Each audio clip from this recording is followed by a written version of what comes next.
അട്ടപ്പാടി മധു വധക്കേസിൽ 3 പ്രതികളെ വെറുതെ വിട്ട നടപടിക്കെതിരെ കുടുംബം സുപ്രീം കോടതിയിലേക്ക്.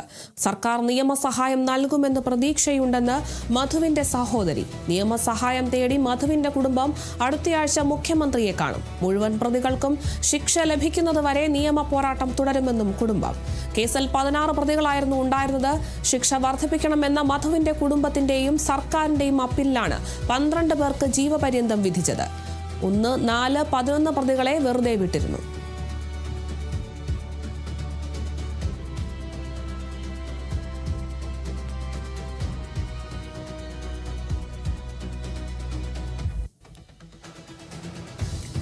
അട്ടപ്പാടി മധു വധക്കേസിലാണ് 3 പ്രതികളെ വെറുതെ വിട്ട നടപടിക്കെതിരെ ഇപ്പോൾ കുടുംബം സുപ്രീം കോടതിയിലേക്ക് പോയിരിക്കുന്നത്. ആൾക്കൂട്ട കൊലപാതകത്തിൽ മരണപ്പെട്ട അട്ടപ്പാടി മധു വലിയ ചർച്ചാ വിഷയമായതാണ്. ഏറെ നൊമ്പരപ്പെടുത്തിയൊരു കൊലപാതകമാണ്. എന്തായാലും ഈ ഒരു വിഷയത്തിൽ 3 പ്രതികളെ വെറുതെ വിട്ടിരുന്നു. ഈ ഒരു നടപടിക്കെതിരെയാണ് കുടുംബം ഇപ്പോൾ സുപ്രീം കോടതിയിലേക്ക് പോയിട്ടുള്ളത്. സർക്കാർ നിയമസഹായം നൽകുമെന്നൊരു പ്രതീക്ഷയുണ്ട് എന്നൊക്കെ മധുവിന്റെ സഹോദരി പ്രതികരിച്ചിരുന്നു. എന്തായാലും നിയമസഹായം തേടി മധുവിന്റെ കുടുംബം അടുത്തയാഴ്ച മുഖ്യമന്ത്രി കാണാനൊക്കെ തീരുമാനിച്ചിരിക്കുകയാണ്. മുഴുവൻ പ്രതികൾക്കും ശിക്ഷ ലഭിക്കുന്നതുവരെ നിയമ പോരാട്ടം തുടരുമെന്നാണ് കുടുംബം ഇപ്പോൾ അറിയിച്ചിട്ടുള്ളത്. കേസിൽ 16 പ്രതികളായിരുന്നു ഉണ്ടായിരുന്നത്.